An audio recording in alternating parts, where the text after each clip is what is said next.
week-long look into punk now, with a look at where the punkers buy their bizarre clothes, and we'll find out what role the movement might play in the future of our country. Chris? Ken, punk may indeed be outlandish, but the punkers say it's a lot of hard work and costs a lot of money to look that way.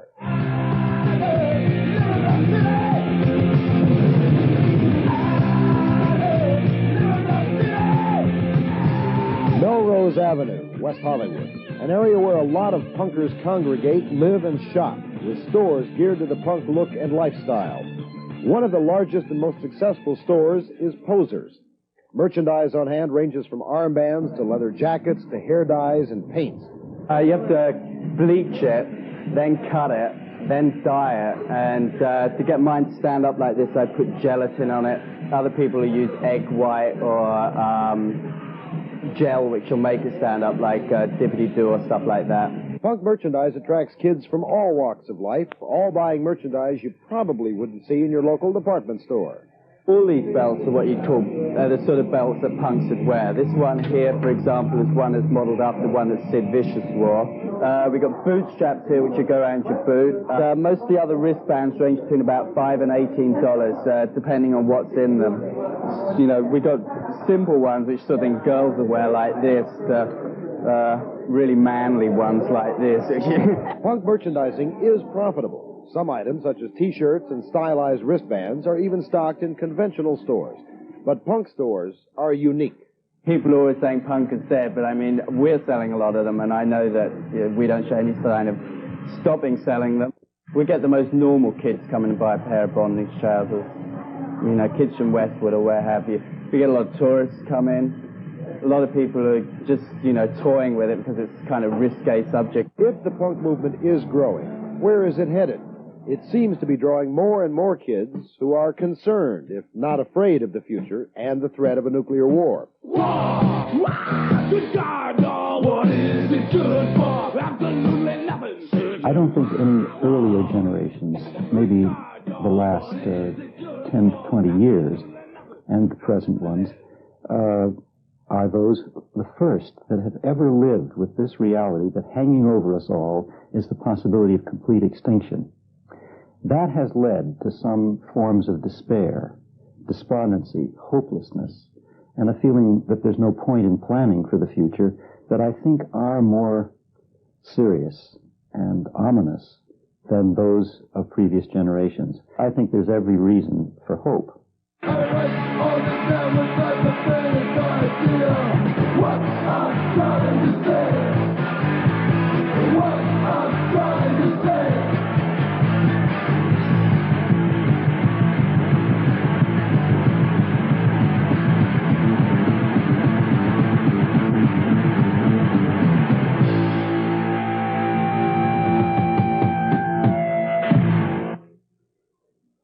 There is at least some truth in just about everything you've ever heard or felt about the punk movement. It is violent at times and occasionally deadly. There are drugs.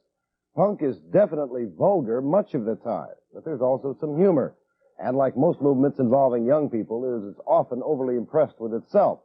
Like hippies before them, the punks want to change society. The key question is whether leaders will emerge from this generation to do that. Ken? Are you as optimistic after this week-long look as the psychologist was, that there is some hope? They seem to be, aside from being bizarre-looking, and that's a great affectation to outrage elders and people around them, but I think aside from that, there is a dedication, an aggressive dedication among punkers generally, and a cohesiveness among them that other movements of yippies and so on didn't have a feeling of togetherness. Very interesting, sir. Thank you, Chris. Live report for us. Robert. Well, Dennis, as you can see from these pictures that we took a little while ago, people here have been, it's busy, but people are mainly moving places rather than loitering or hanging around. There's a special police squad that patrols Telegraph Avenue, consists of about 15 officers from both the City of Berkeley and the University of California Police Department. They get here around 9:45 on Fridays and Saturdays with the idea of keeping cars and people moving. They write about 50 tickets a night, mostly for minor infractions like jaywalking or parking violations. They tell you not to loiter and not to hang out, tell you basically not to do anything that you're trying to do, tell you you're not allowed to be here, not allowed to be on the campus, on Telegraph. The predominance is an age group of kids from about 16 to about 20, comprised of out-of-town kids that have come here that just hang around. We have traffic problems. We have just pedestrian problems of getting through areas, vehicle problems. We have assaults that have taken place by a small minority of those kids that are hanging around the area that have assaulted others and have caused actual criminal violations. I don't feel that we're getting harassed, really just because we look the way we do. Certain people will harass us, and they'll have that everywhere. But it's mostly just because we're kids. And, I'm under 18, so I get harassed, And, when you have a whole bunch of people coming in from Oakland on Friday and Saturday nights, they think they own this place. I live here. We've attracted quite a crowd here, but other than that, the street is fairly deserted. There are a lot of police, but nothing really happening except one block up the street, Durant, where there's a special no parking zone Fridays and Saturdays. There's just a convoy of tow trucks going up there, and they're towing everybody. But other than that, things are fairly calm, Dennis and Elaine. That's the situation here from Telegraph Avenue. Okay, Bob, we'll let you turn your light off so you can disperse that crowd. We know you want to get out of there. Thanks a lot. It's Bob. What the old generation was. Tonight, Chris Blatchford begins a Fox Undercover investigation into this underground world and the message it's sending out. Chris. Well, it is a message that has hit the mainstream, and perhaps we should all be listening. That same anger and frustration very clearly raised its head this summer during a concert in San Bernardino County, a concert that could be considered a microcosm of what punk has become.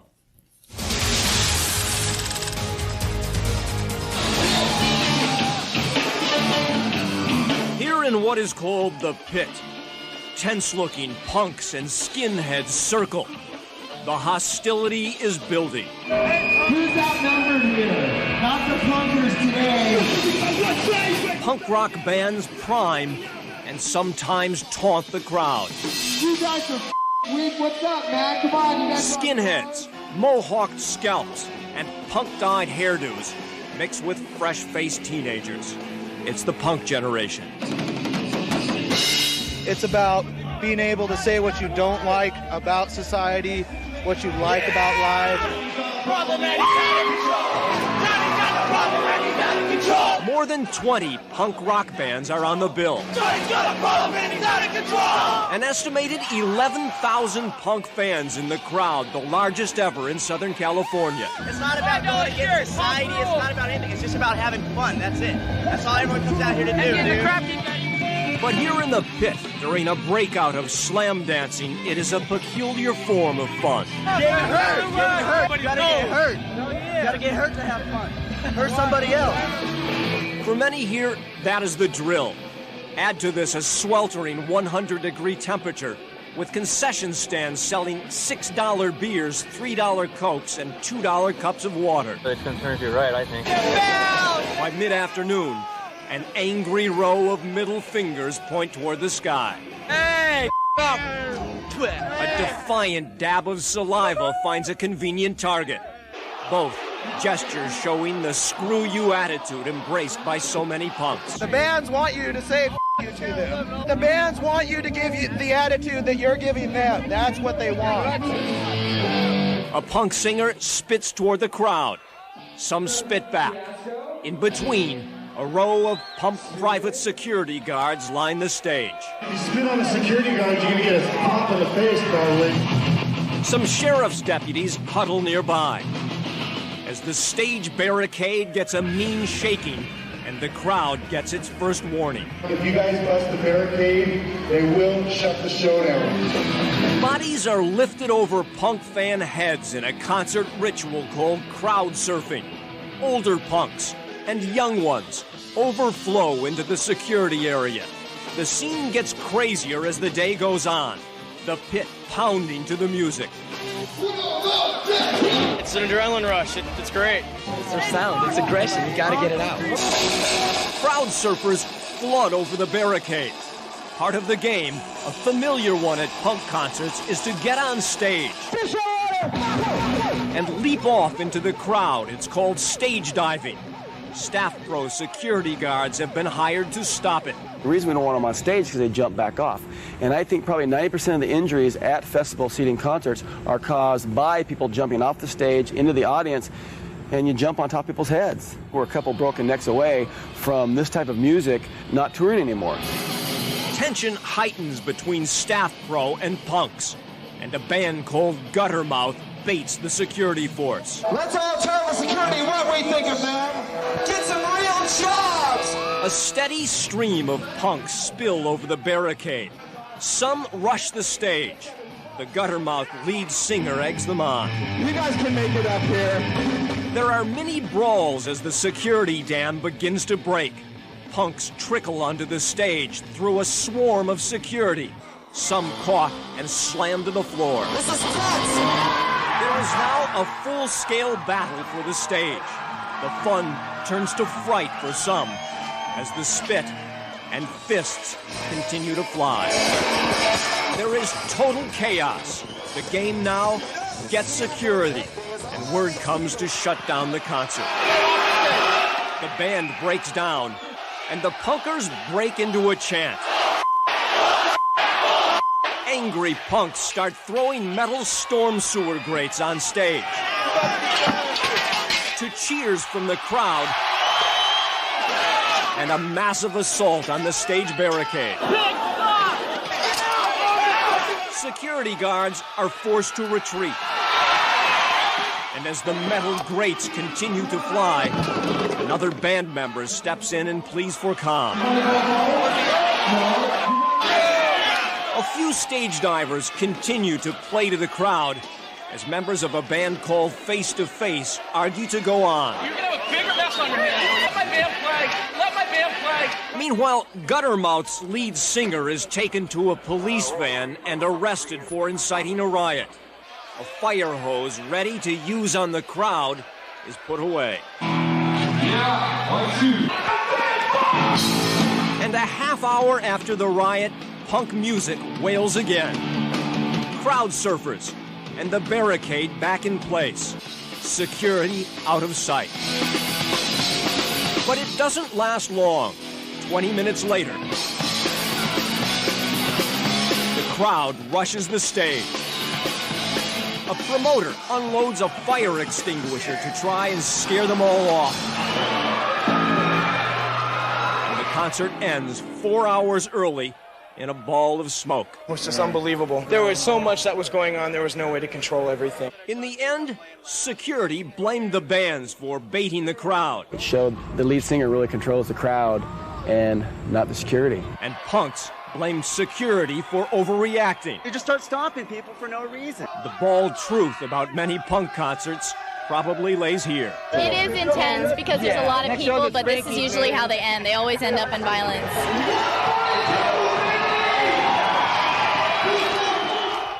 And if a punk concert does not end in violence, even the most dedicated punk rocker admits there is always at least one fight. Some note the same could be said of a Raiders game. But clearly there is a punk rock dynamic that begs for an explosion. Tomorrow, a look at the ingredients to punk chaos. Man, that is a wild scene. Pretty wild. All right, we'll see you In tomorrow. America, every generation has a right to be stupid. All right, thanks a lot, Chris. Joining us now for an inside look at some of that steam in the second part of his series called Punk Invasion. Chris? Well, the punk movement revels in anger and a rejection of the norm. But wrapped up in that package, there is a mixed bag of different skinhead groups, punks, and regular-looking teenagers. All that can be quite confusing. So how's everybody doing rock and roll live? The punk rock band here on stage is appropriately called the Vandals. I think there's something wrong with every single person here, including me. In the audience here at the Blockbuster Pavilion in Devore, there are thousands of punks, skinheads, and straight-looking kids. Punk music brought them all here. The music, man. It's like the 60s, but it's the 90s. But in a wide scope of different kinds of punk rock fans, there is constant tension. I went to another Vandal show and 2 people got stabbed. It was pretty cool. You ain't taking no job. And here at the edge of the concert, A white supremacist with a white pride tattoo is attacked by a punk rocker, who afterwards breaks loose from sheriff's deputies and takes off running. When deputies later catch up with him, there is a rush from the anti-cop crowd. They're breaking the sprinkler heads off. Metal sprinkler heads become missiles. Deputies become the targets. Anything handy becomes a weapon as the simmering mob moves forward. A makeshift spear is launched aimlessly towards the deputies. Deputies who eventually use pepper spray to subdue who they believe are the instigators of this mini riot. At least 4 are arrested. The crowd goes back to the concert. Each punk fan part of the weave in an odd quilt of clashing groups. Punkers suck. I'm not a punker. I'm conservative. White power. Here in Lancaster, these are racist Nazi skinheads, a group the public most readily associates with punk rock music. Neo-Nazi skinheads. It's straight up white power defending our Aryan race. You know, what else are you supposed to do? In contrast, this group called Sharps, Skinheads Against Racial Prejudice, say you are supposed to live in unity with all other races of people. Basically, it's just we're trying to clear that skinheads, all skinheads aren't racist, and the original skinheads weren't racist either. So at punk concerts like this one in Lancaster, the music often stops and the fights begin when non-racist Sharps meet Nazis on the slam dance floor. A non-racist skinhead from the San Gabriel Valley explains it this way. And there's like Nazis, they always pick on innocent people, so we represent the little people. Yeah, we represent the little people of the scene and beat up the Nazis for everyone. But here at this Hollywood club called Natural Fudge, where a sign on the wall reads, "Slam dancing at your own risk," some even see flaws in the non-racist skinhead approach. The deal with those guys is they want to get their message across, and now they're using violence because they're sick of all the violence that the skinheads have been using. So people are getting fed up. Among them are members of this punk band called Rational Response, who belong to another skinhead faction called Straight Edge. What is straight? It's just not doing drugs and not having sex. It's just being good, you know. Here in the foothills of the Santa Clarita Valley, unlike this group, Straight Edge skins frown on violent slam dancing. I got straight edge. I got straight edge. No beer in my hands, you notice that? And surrounded by teenagers trying to tap enjoyment from a beer keg. How about drinking right here, baby? Or inhale it from a marijuana pipe. They have no idea what's going on. Just remember what I said earlier. Straight Edge skins pass out lyrics to a song called Crutch, decrying the evils of drugs and booze. You can be their friends and stuff, I just don't like their lifestyle, you know? And they're all, oh, I smoked a bowl last night and stuff. I just want to slap them and go, wake up, you know? Grow up. Take it easy, guys! And at this concert in Irvine, Orange County skinheads surround a hardcore punk. Holy upset about an incident in the mosh pit. You guys gotta behave yourselves like good punk rockers. A fight that fizzles as quickly as it began illustrates ongoing tension between some skinheads and punks. At this club in Hollywood, where a wall-size American flag proudly hangs above the bandstand, those who call themselves traditional skinheads and tend to be more right-wing boast that they are working-class patriots. Well, I believe this is the land of the free, and I'm the brave, and I'm going to defend this until the day I die. An attitude not shared by many punks, who, with their colorful hairdos, body piercing, and mohawks, Controlled by government! can sing a more left-wing tune like this all-female punk band called Snapper.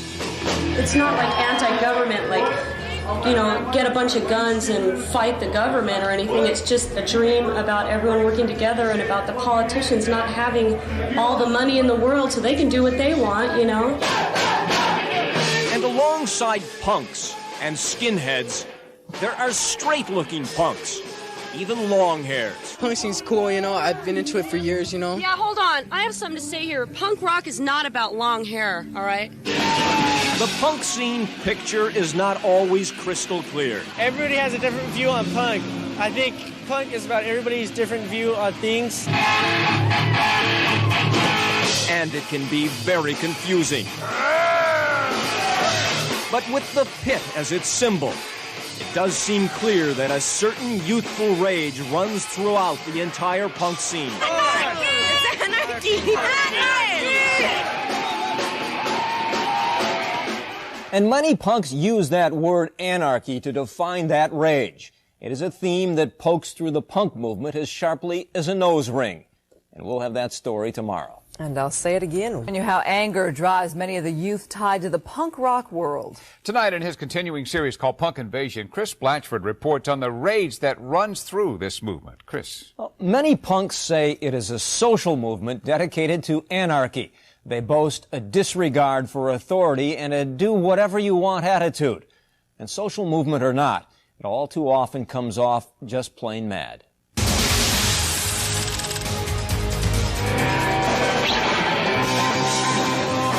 This is a typical underground gathering of punk rockers.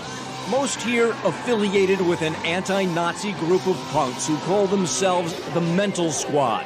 What's up? Some are skinheads, yeah! Some are not. Someone torched that thing. And about 24 of them much of the time hang out here in Uptown Whittier. What? Why are you trying to kiss me for? Tonight there is trouble. Yeah! The Rejects, teenage female enforcers for the Mentals, are angry at a 15-year-old runaway who was flirting with their guys. But it is the flirt's friend who gets involved that ends up taking the beating. It is ugly. The victim, bruised and shaken, is left in a fetal position on the sidewalk. Her attackers don't even know her name. That was a bad fight. But the Mental's 15-year-old Melanie gets punk admiration for a job well done. I thought it was cool.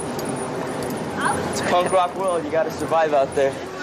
And the fight illustrates a hair-trigger anger that runs through much of the punk movement. She stood up. She's actually and had a sock her in the face. But for many punk rockers, the anger plays out here in the pit. The music and lyrics often as rough as the action. Casper plays in a band called Teenage Rage. This is a generation that gets a lot of rage, and this is where we come to let it all out. All at one time, we let the rage out in the pit. But ultimately, it seems that rage spills outside the pit.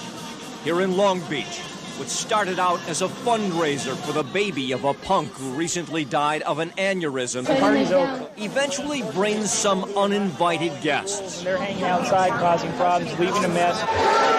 Police say the punks have no permit for a band, and illegal drinking has moved outside. The police delegation is not well received. And the pit gets wilder as police slowly begin walking people out. And at one point, rebellious punks lock the cops out. The attitude is familiar even to punks who weren't there. Just doing whatever the you want and not caring about what anyone says about you or nothing, dude. Just saying it. It's authority. Back in Long Beach. Let's go. Break it up. The resistant crowd is finally dispersed without a major incident. It ain't over till there's no government left. I want to protest. But here in Highland Park, the punk spirit is peaking. At a place called the Anarchy Center, fans make it clear the punk movement is not all about music and beer. There's deep social involvement. We're a political group. We advocate anarchism and free thought. Here, a punk band called Naked Aggression plays to a racially mixed crowd of punks, skinheads, and straight-looking teens. as they struggle in the pit under the banner of anarchy. The message is there are lots of things that are wrong with the society that we're living in, that people need to give serious thought to changing, and that this is the way we feel. And trying to just make the world a better place by rejecting all of the materialistic values that are shoved down our throat from the time we're born. And that, says one anarchist, is what punk music is saying to the youth of America. This punk gathering is eventually shut down by police. I said, bartender, more beer! But other punks and punk bands at an ever-increasing rate are seeming to pop up and even fall down without any burning social philosophy at all. A lot of Americans like to drink beer. A lot of Americans like to drink beer, and that's what we stand for, beer drinking. And it is clear the punk movement message can be a little fuzzy. Really, we're about screwing up the government. No, we're not. We're about having fun. We don't stand for really anything.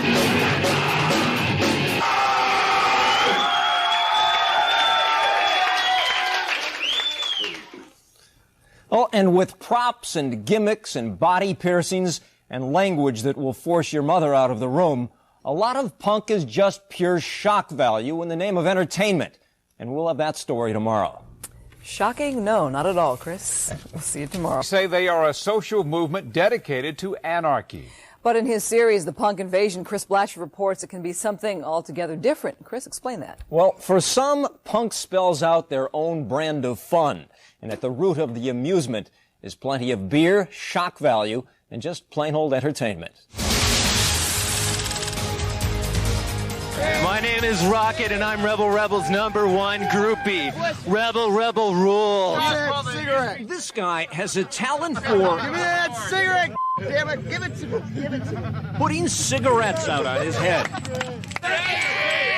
I do not do drugs. I am schizophrenic. And it's all a punk put-on by a band called Rebel Rebel. The undisputed heavyweight punk rock champions of the world.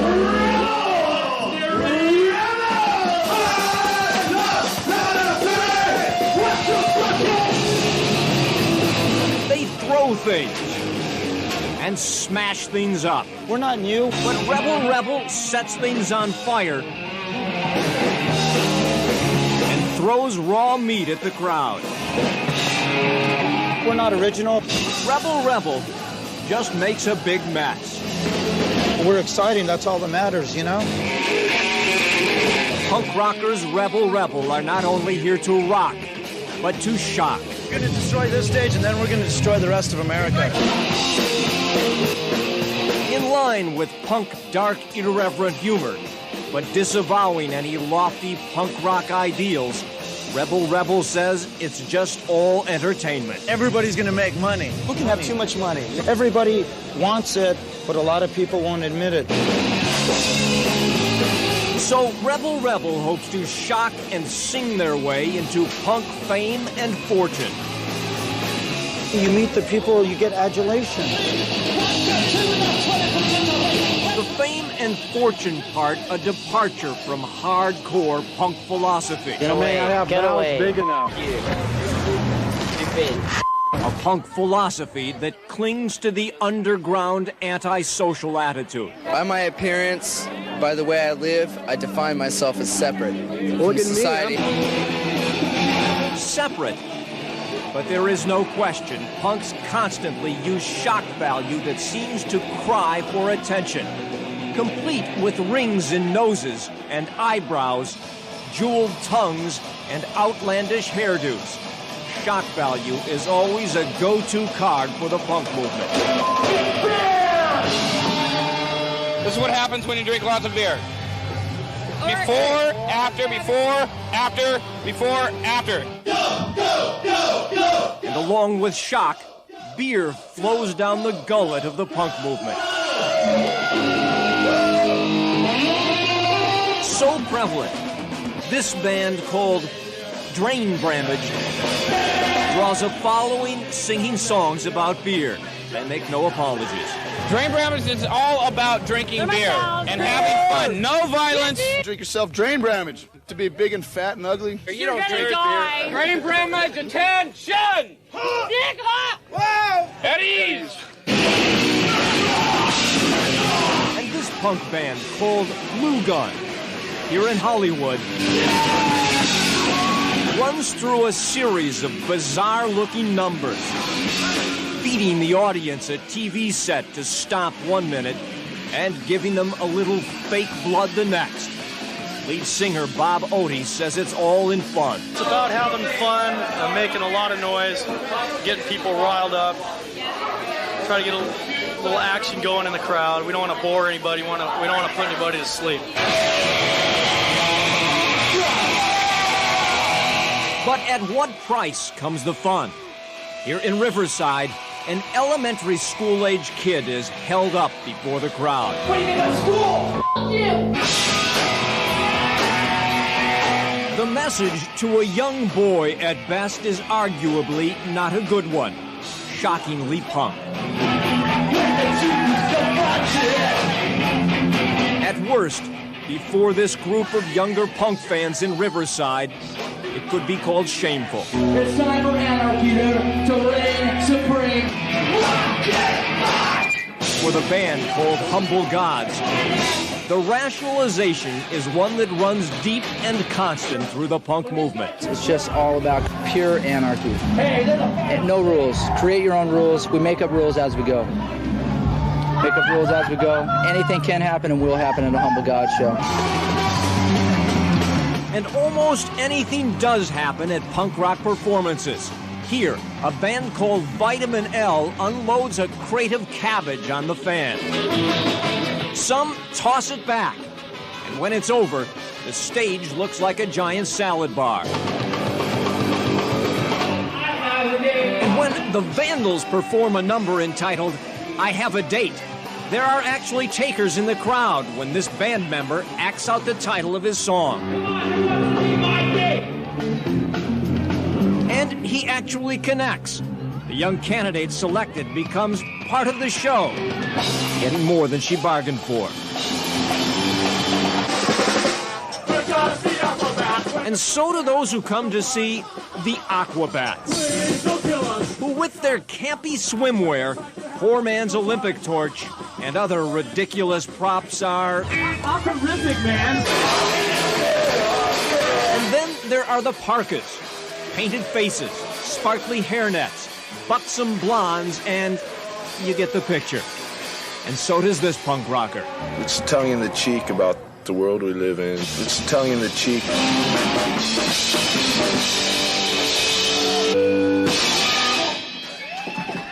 But the tongue is not the body part most identified with the punk movement.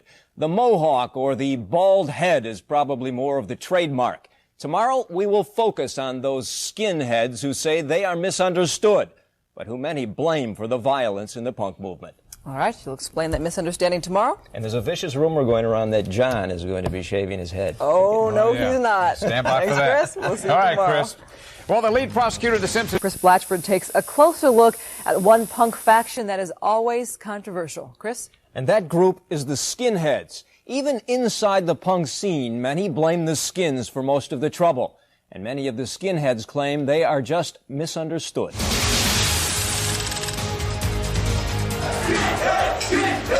The skinheads are chanting their approval. The next song is entitled The Chosen One. The chosen ones are me. The chosen ones are you. That's right. The name of the punk rock band on stage is the Toughskins. As they play, skinheads, some arm in arm, slam dance in the pit below. Another dives off the stage and is carried away by fellow skins. Bald heads bob to the punk rock music. It is skinhead night here at this Hollywood club on the Sunset Strip. And tattooed shoulders bang against each other in the pit. Not really violent because, I mean, if you look at everybody, it's like everybody's cooperating. You fall down, they pick you up. I mean, yeah. It's aggression, yeah. It's just aggressive. Yeah. And near the end of the concert, that aggression explodes.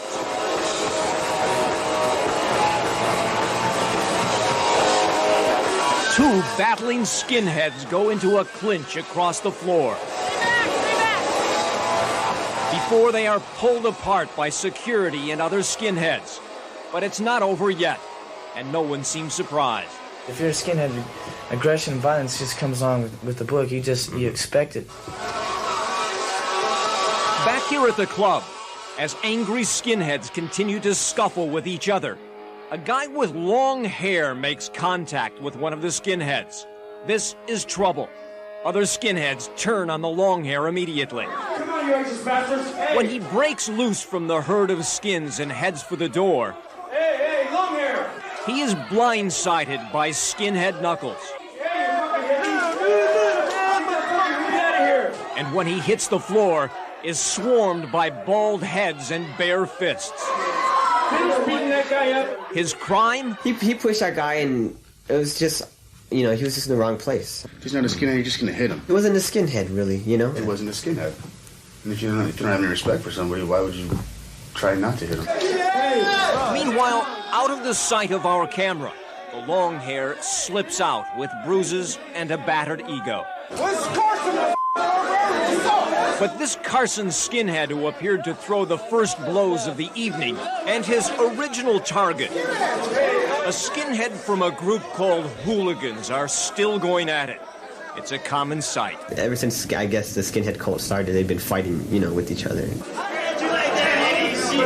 This one ends with a skinhead embrace. But skinhead anger continues to simmer until the end. Take it outside, everybody. Take it outside. Good night. Sheriff's deputies arrive to make sure that everyone heads for home. It's all fun and games. We've been at shows that where 50 people have been fighting at a time. It's just intense, and then the cops come, and then people fighting cops. It's just it's fun. But even within the punk movement, many punkers say the skins can get under your skin. The only real violence you get is from the skinheads. The center of action at every punk concert is the pit. And at the center of most pits are hardcore skinheads. The Nazi skinheads and people like that are, going to be out there to cause trouble and fight whoever they can and, rule the pit. Bonehead. Yeah, they're just a bunch of idiots. But skinheads are quick to point out most of them are not Nazis.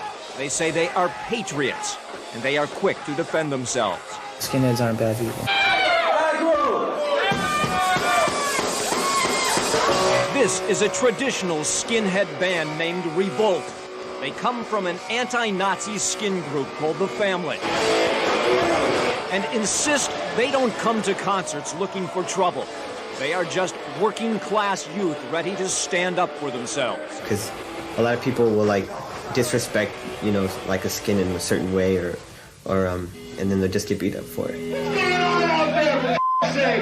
But other punk fans say there is no excuse for skinhead violence, and are troubled by the fact when you see a fight break out, you don't have to look long to spot a skinhead in the middle of it. They got no need to fight. For punk, man, there ain't no skins going on, dude. Racism is up. Fucks everything up for everyone else. But skinheads say, in general, it is really only the Zig Heily Nazi skinheads that are out to hurt people. And skinhead punk bands like Authority, who include a black guitarist, stress racism is not what all skins are about. Being white power and being a skinhead is a total different thing. Whatever. If they're racist, that's got nothing to do with being a skinhead. But candid skinheads admit some of their groups are gang-like, love to rough it up in the pit, drink to get drunk, and even fight. And if other punks don't like it, to hell with them.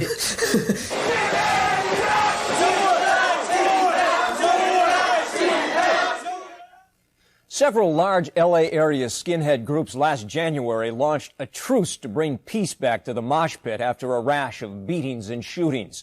Skins tell us the level of violence today is not as bad as it used to be. And interestingly enough, Many skins say one reason they are so quick to fight is because they feel oppressed by society.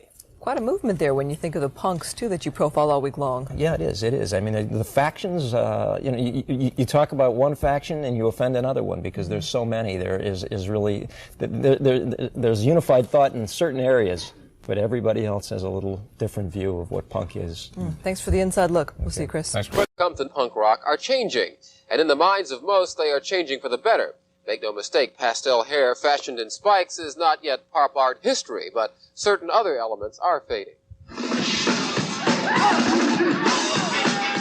Its hallmark has been violence and destruction. It is the individual statement of a generation of youth expressing their own rebellion in their own way, in terms that most outside their world don't understand, especially when it comes to scenes like this. This outbreak occurred April 29th in San Francisco. It was reminiscent of the roots of punk, violence for violence sake, art expressed as destruction. It was part of the reason why Hollywood Division of the LAPD established a special task force last year. Well, ever since we started the task force, we've kept a pretty good cap on the problems that we've been having down here.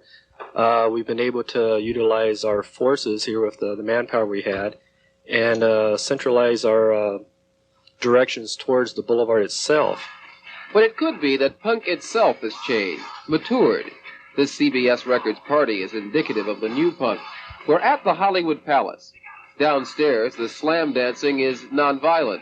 Upstairs, the party is crazy, but it's harmless. As you're looking at the hardcore punk scene, it's dying down. A lot of those groups are starting to evolve. If you look at the Meat Puppets, if you look at Husker Du, those bands musically are evolving. I think the whole scene is too. It's much more intellectual now, which is so nice, really. Make no mistake, there remains a faction of the punk crowd here that thrives on mayhem. But for most, those for whom there is no future in self-destruction, it has become good, clean American fun. On balance, as youth culture movements go, punk may not be all that unusual. If its music doesn't live in your heart and its lifestyle is not your cup of tea, its fashions have become a commercial success in a world where survival rests on a financial bottom line. Paul. The old bottom line, 'twas ever thus. You got it. All right, Larry, thank you. Cry from the inner city ghettos from young people who have no hope or future. Now a new wave of punk is coming to the affluent middle class, and that trend is beginning here in Hollywood. A house in the quiet suburbs. It could be a television backdrop for Leave It to Beaver or Family Ties. But Tim Dorn is not your freckle-faced boy next door. Now remember, this is not what punk rock is all about. It's all in your mind. He's only 16 years old, and he calls himself Razor. Always use this kind of hairspray, Aquanet, extra super hold, 3 times the normal holding power. I don't want to be part of common society. I want to be reviled by society, as a matter of fact. And appearance is a good way to be like that, although because you can't really carry around your philosophy so people are going to see that. Your appearance, I guess, is like a reflection of what you believe in, so that people know that you are what you are. Punkers in the United States, for the most part, are coming from middle-class homes, where the families have essentially had middle-class values. And Greg Bodenhammer makes his living helping the middle class cope with this new reality. He runs an organization called Back in Control. Whatever society values, punk is against. Whatever society abhors, punk is for. And if you don't think the punk movement is growing, check the walls of your city. They're concrete newspapers. These pictures were taken in the San Fernando Valley near Los Angeles. Where the Valley girls used to talk trite, punkers now talk dirty and are organizing. Perhaps punk's most dangerous new phenomenon, punker street gangs. Generally speaking, in the San Fernando Valley, there's about 60 or 70 of these groups, whereas 5 years ago there were about 3 or 4. So it is proliferating rather quickly. Steve Aldivia runs the LA Police Department's anti-gang force, and he's baffled by this. Gangs not bound together by ethnic or neighborhood ties, but by an attitude. Yeah, it's a very negative attitude, and they've clustered together in areas like Hollywood. They come from all over and congregate in Hollywood, and the attitude is one of hopelessness and one of fuck the world, if you don't mind my saying that. In fact, that's the name of one of the gangs in L.A., FTW. FTW is one of the biggest gangs. Another is FFF, which is also a satanic symbol, a theme through much of the graffiti. A field worker in the anti-gang task force, Manuel Velasquez, is working his way out of poverty. And he can't understand why young people, mainly Anglos, who have everything, are so angry and defiant. This is shocking to a lot of people. But, you know, people like myself who are involved in this stuff, we see this every day. And this is the stuff that we try to tell parents. Watch out for. My tag is Razor. That's what I write on walls. Look, I got a marker right here. This is what I... Raise, R-A-Z, the circle around the A, that's what I write. And, Circle around the A for anarchy. But of course. When you see this in your neighborhood, you see this on your kid's folder when he comes from school, you see it on his clothes or anywhere, those are the signs you look out for. Sorry. Danger. Danger, that's a warning sign. And if you want anarchy, come to Razor's room. A jumble of punk and junk. Fort Goof it is not, but he and his friend Jamie are just posers, to use a punk word. Not old enough to take on the world yet, just their parents. Again, Bottenhammer from Back in Control. When a 14 or a 15-year-old boy or girl essentially tells mother, you bitch, clean the room yourself, we have a distinct problem. And kids into punk or into metal tend to live a lifestyle of doing what they want to, when they want to, disregarding anybody else's values or wants. And the medium is the music. And what's playing in Los Angeles? At the Troubadour, once a legendary folk club, it's Nasty Habit. Around the corner, a Whiskey A Go-Go, they are dancing to Christian Death. And at the Music Machine, one of LA's top punk bands,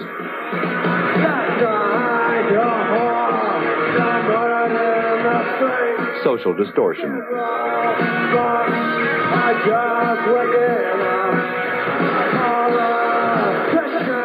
And if the medium is the music, what is the message? The lifestyle is sex, drugs, rock and roll, violence, parental authority. Why? Because if you're a 14-year-old boy and you don't know who you are, the world's, a place that is emotionally dangerous. You're never sure of how you're going to be accepted within the group, what's acceptable, what isn't. All you have to do is step into this identity, and you're somebody. It has great emotional appeal. That's why it is so strong, why it is so powerful. Everybody knows my name. I mean, more people know my name than anybody else. Just a little 10th graders are all, Razor, what's up? And if I actually turn around and say hi, they're like fully honored and everything. And it's kind of a fun feeling, but it's just like everybody knows my name and people come up to me and talk to me sometimes. So it's just like I'm just I'm part of the school. I'm not popular. I'm just part of the school. Well, I mean, everybody knows you. Everybody knew Shan Burrell, but he hasn't been at school for a couple of months. His mother, Jackie. There's a big problem going on out there that people don't want to see, don't want to admit to. Mrs. Burrell has been going through a personal hell since her son, same age as Razor, ran away in December. He is punk. Probably hardcore. When her son disappeared, they found this in his school locker. Pages of satanic drawings, messages from heavy metal and punk records, like corrosion of conformity. This is a religion that you are dealing with here. A religion, a cult, not just a passing fancy. Shan's scribblings are not just offensive punk graffiti, but aggressive and threatening to himself and others. You seen him around? He's 13 here. This is just recently, this last Christmas. And so her search began. The picture she's showing was one taken of her son just at Christmas. Tracking down every rumor, Jackie heard he had been at a punk party in this house just 2 weeks after he left home. Carefully stepping over the garbage of this known punk hangout, she looks for any clue of her son's whereabouts, or any answer as to why he ran away. Fine. Can't see anything. There is no question about it. They have got him. How are you going to get him back? I don't know. Keep pounding the streets. Can I ask you a question? Sure. Okay. You know anything about this house? Sure, there was a party there about a week or two ago. I'm looking for my kid. Was he there? I heard he was there. Yeah, he did look like one of the kids that might have been there that night. He might have been one of the kids that was there, because there was a bunch of them, about 200, 250 kids that were at that party that night. For Jackie Burrell, there is no answer so far and no solution. And that's what's so frightening. Thank you. You're welcome.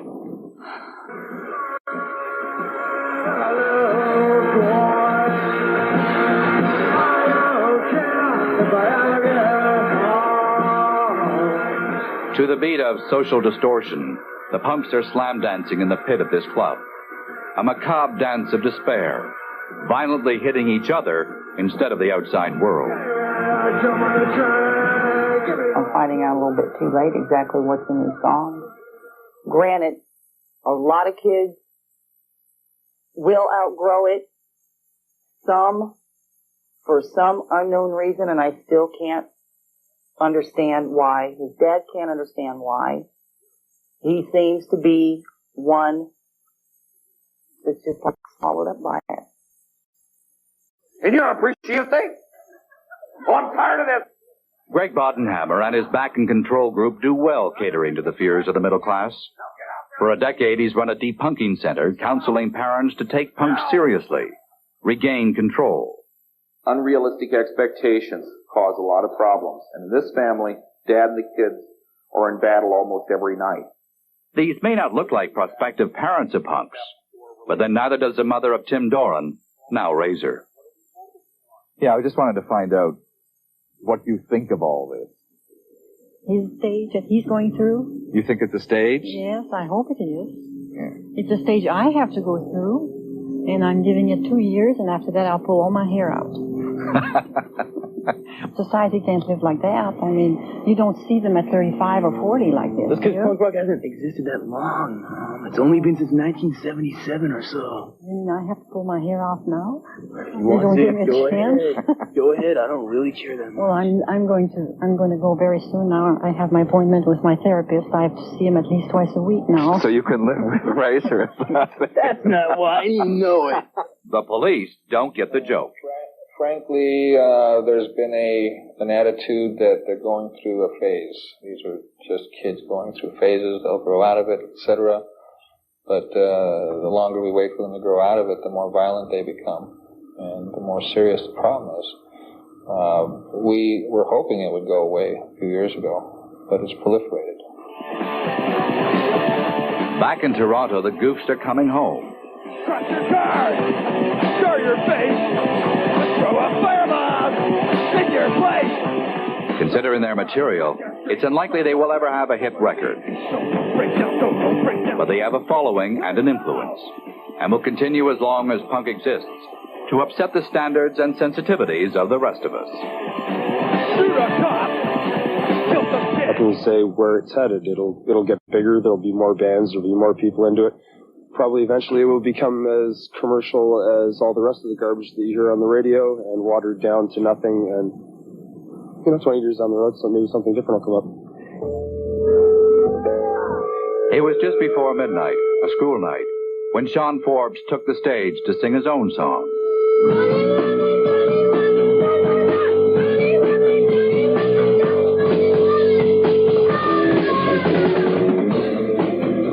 An 11-year-old boy, Sean was born the year punk began, and now he's singing along.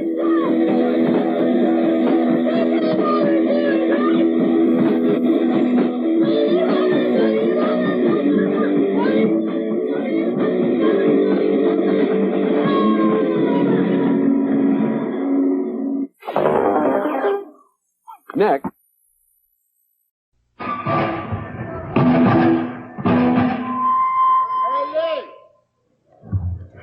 Scrotum breath. Lee, where are you? Check, check, test, check.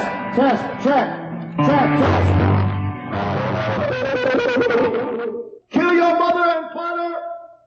Establish the new order. Never enemies. You must not defy. Weakness is disease. Survival is superiority. Never enemies. How's that?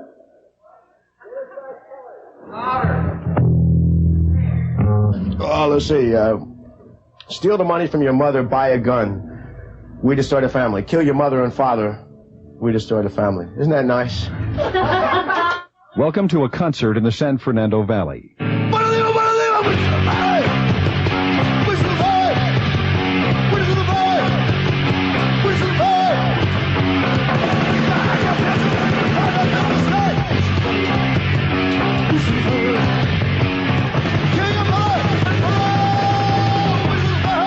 If all this seems a little bizarre and frightening to you, you're not alone.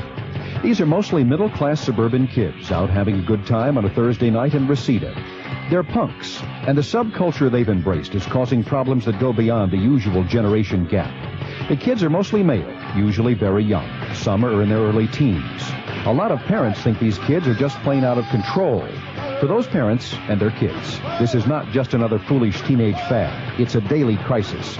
This is a story about parents and punks and some families in trouble. They're filming your ugly mugs here tonight. So if you don't want your to be shown on television, get the out.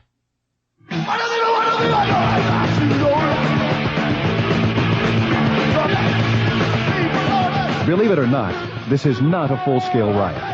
There are rules in all this bedlam, and the rules are being enforced. Yes, there is spitting and slam dancing and backflips into the crowd, but intentional violence and serious injuries are not common. The kids say it's just controlled aggression, and maybe it is, but it's guaranteed to scare any parent who sees it.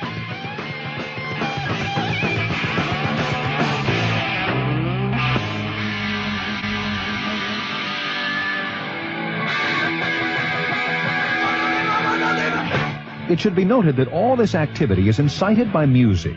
That's another thing that frightens parents. In fact, this is a local band called Fear. The lyrics are hostile, crude, and the beat is frantic. Tickets to this concert cost $8.50.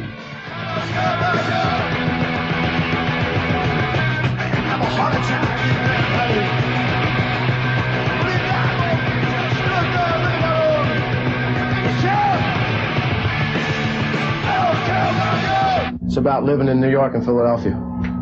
About bums laying in snot and puke with flies crawling all over them in the heat of July mornings with 3 or 4 bottles of cheap wine in their gut and the cars running them over and the cops throwing them into the back of the pig wagons with the pitchforks and people rolling them and flies everywhere and drunks on your doorstep and freezing to death in the wintertime. People pushing in front of the subway, get tuberculosis, millions of queers like that.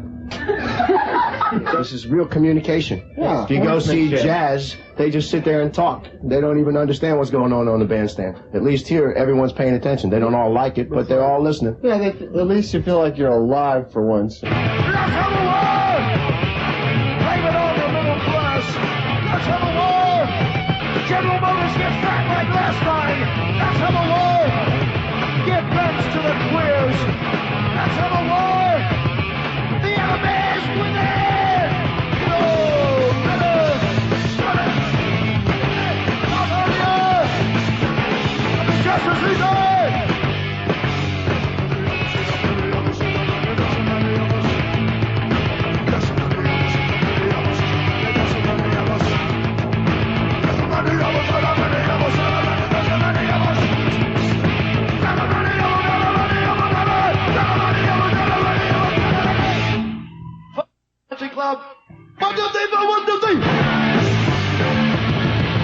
You get the feeling that Fear is putting us on.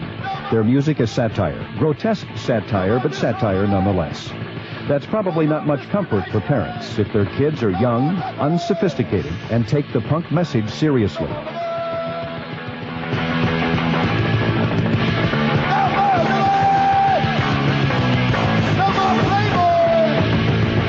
on, Newsweek!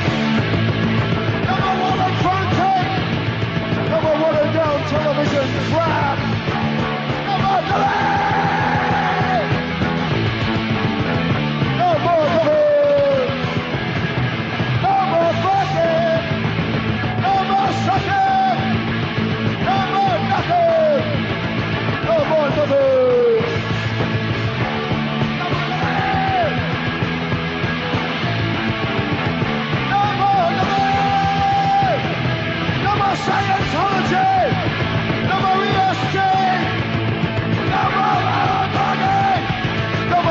Yes, philosophy! No more Buffy! No more Buffy!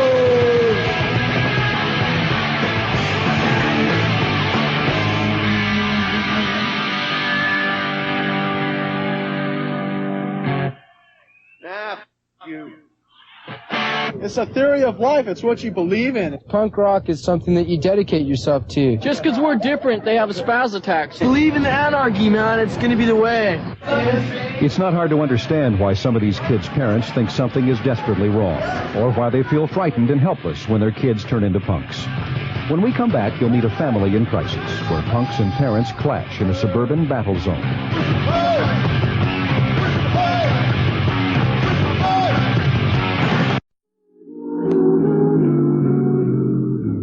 Punk started in England, but it was several years before it made its way into America's suburbs. For American teens and preteens, it was a new discovery. What was once an expression of working-class rage is now prepackaged individuality for teens with a yen for rebellion. Punk may well be dead in London and New York, but it's alive and well in suburbia. Meet the Hodges. Ron Jr., his sister Rhonda, Ron Sr., and Carolyn. They were a happy family who lived a quiet suburban life. Ron Jr., 15, was a junior high school football star.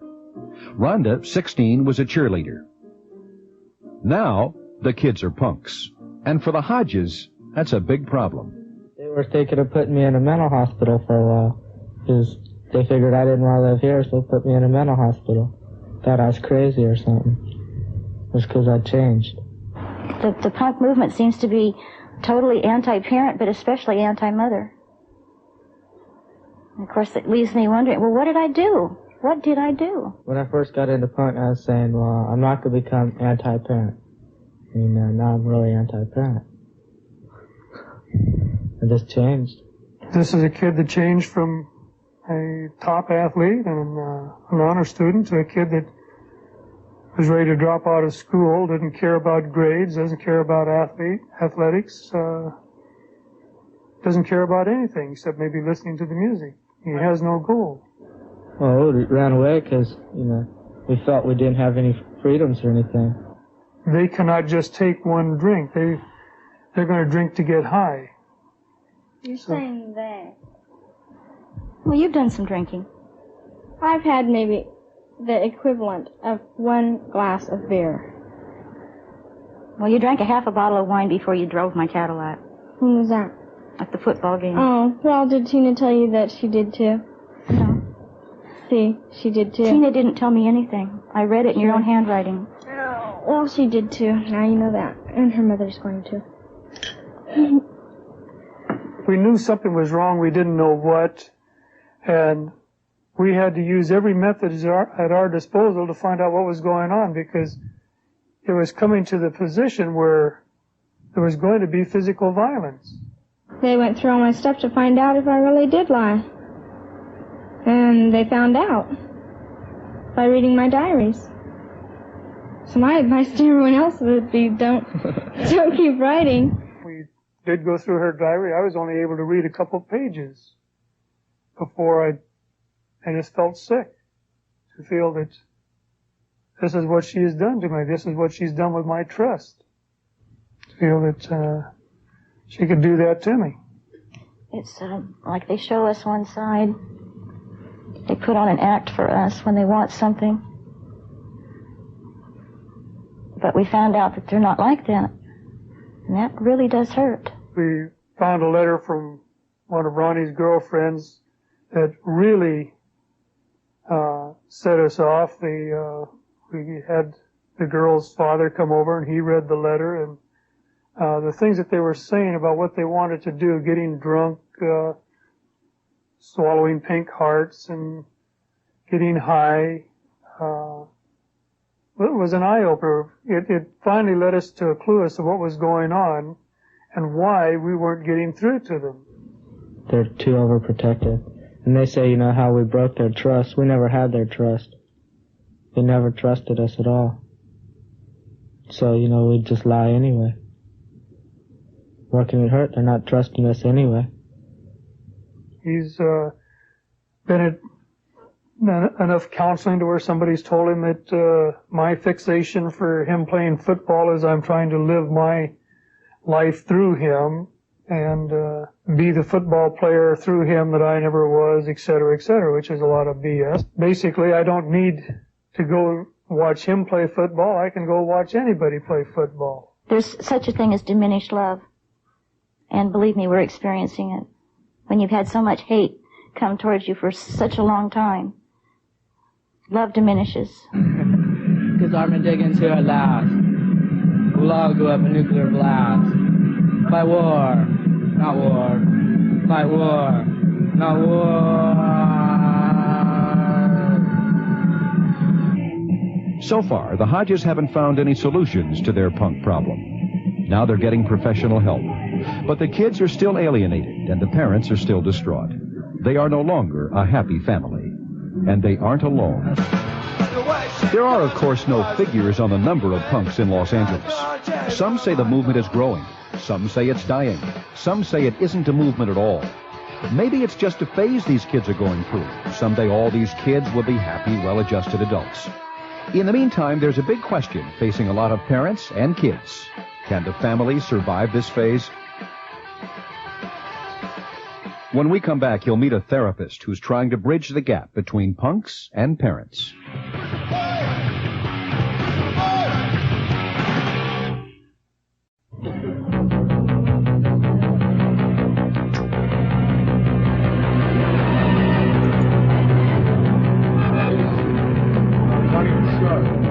Sometimes parents just can't understand. The kids do strange, violent dances at concerts where they're searched like maximum security prisoners. They may drink or take drugs. Maybe they run away. Maybe they consider a bald head and a swastika t-shirt the height of fashion. Some desperate parents turn to family counselor Serena Dank. Punks and parents are her specialty. People have this vision of groups of parents getting together and trying to stamp out punk, which is not true. Parents of punkers is a group of people that get together, discuss ways of coping, of understanding, information, and it also involves the teenagers. It's not just the parents. Hey, they don't give you 1 ounce of love. If they would even touch you, you know, he'll let me, if I say, Paul, let me hug you or let me kiss you, he will. He'll let me. He doesn't ever return a hug. I mean, you're just hugging a cardboard. He doesn't ever return a kiss. It's a cheek, you know. But that's it. I mean, nothing. Nothing. It was impossible to talk to him for years. He would either be sleeping or he was out. Or if I tried to talk to him, you can't get through. There's no rational thinking. At the same time, we allow them to explore a lot because that's a very healthy thing for minds to explore, the curiosity. Unfortunately, by the time she had satisfied her curiosity with punk, she became a punk. Chetch just didn't seem to care about anything and about anyone, and he didn't seem to care about himself. And it just to me seems such a waste. It's made us like zombies towards each other. I mean, we support each other, but we're drained. You know, we just haven't been. We're so busy trying to figure out what we can do that we have no energy left for each other. You know, it's we're not blaming each other. You know, we at least got enough support from that through the different groups. It still left us so drained that. It just put our relation on a plateau that is, we're like good friends, or friends anyway, not necessarily even good friends. I wish more parents would call me who wanted to know, to understand, even if their child is not into it, to just have some idea of what might happen, what to look for, so that they're not shocked when their kid comes home with green or orange hair, and asked to go to a gig and they don't even know what a gig is. I think that everybody should learn about it because it is something of the 80s. And maybe it'll pass in the 90s, but we're still in the 80s. like, what we're trying to do is open their eyes saying, hey, the world's changing. Don't be so narrow-minded. That's what punk's all about. I left, and then they didn't want me. They didn't want me back because they said I was too out of hand. Personally, I'd rather die of nuclear fallout than chemical warfare. Why don't they attack that? Mustard gas, you turn into a big blister. It's painful. I'd rather die instantly. She thinks I'm really morbid Why? because I look dead a lot and things like that. Because I keep dead flowers in my bedroom and stuff. So she thinks you're kind of embracing the concept of death. Yeah, Are you? not really, no. I don't want to bring another human being, another life form into a world that just sucks. This world is terrible. There are, of course, no final answers or cures to be found in these therapy sessions. They do provide parents with basic information about punk and all its rituals. For the kids, it's a chance to talk with at least one adult who is trying to understand without judging. Dank is not a deprogrammer. She simply tries to get parents and punks to talk together, which may be the first step. We're all talking about future, and you drop out of school when you're 12 or 13 or 14. How do you think you'll get back into it, or how does one get back into it after you drop out? I used to do really good in school until I stopped going. Just got bored of it. I'd sit in class and stare at the walls. I wouldn't take anything that the teachers said. Test would come around and I wouldn't know what they were talking about. We had to try to save all the young people, because young people is the future of the country. I tell him, hey, if I drop dead, you'd walk right over me and go out to your friends. Does that hurt? Oh, yeah, it kills me. Why does it hurt you? You know, your own kid. You know, somebody that you love. It's been very difficult for me, and I think it's been very difficult for Oliver.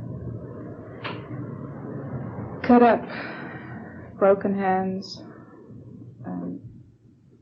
It's difficult for me to speak right now. After watching this little therapy session, it's important to remember that this is not the first generation to bring parents to tears. Teenagers have always had a special talent for that. And you have to ask a question. Are these kids troubled because they're punks? Or are they troubled because some teens are always troubled?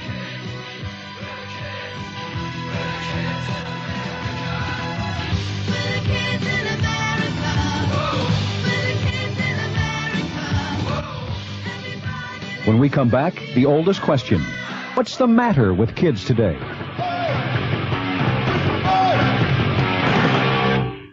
Kids, I don't know what's wrong with these kids today. I'm a punk. I'm dissatisfied with your society, man. Kids, who can understand anything they say? It just means individuality. Kids, they are disobedient, disrespectful oafs. Noisy, crazy, sloppy, lazy loafers. They think I'm like going crazy or something. While we're on the subject, kids, you can talk and talk till your face is blue. I think that we're worried about the car. They're all, you didn't get the car back too, like you said, you know. It's like that. It's not really me. I guess they think I can handle myself. Why can't they be like we were, perfect in every way? What's the matter with kids today? I've got you. Every generation asks the same question, and the answer is always the same. Parents worried when Bobby Sox teens swooned over Frank Sinatra. They worried when a greasy-haired hillbilly brought rock and roll to the kids. They worried when the Beatles propelled teenage hysteria to new heights. But if we learned anything in all that time, it is this. Kids grow up, and subcultures die. Punk, too, will fade away. I think at this point nothing faces me anymore. I've seen everything. I don't get shocked by anything. I'm concerned continually. I'm very concerned. I think that's another reason why I hang in there, is I want to see these kids survive this so-called phase. I used to fight a lot. I used to just go off and beat the shit out of someone for no reason, just, you know, leave them there half dead.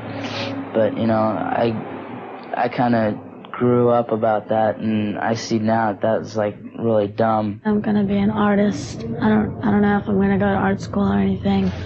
At the moment, I'm a model for hair. I'd like to graduate from high school and then go into law school and pursue a future in that. My name is Todd, and eventually I hope to go into business. I like the way I am right now. It's my style, just the way I am. And nothing's gonna change it until I want to. Okay, it's time to go.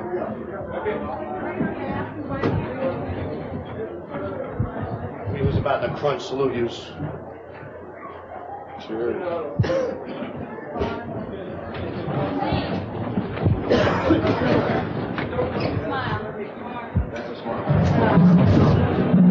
Hey, you got beers coming out, I'll bring up Darrell! That mic ain't working. Greetings, friends. What have you mooks been doing since the last time we saw you? The same shit, I bet.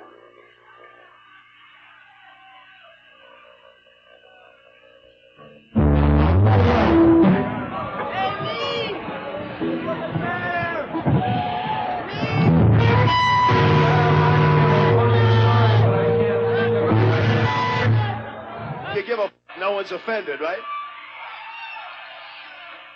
Hey, there's a big loogie in my beer. How could that happen?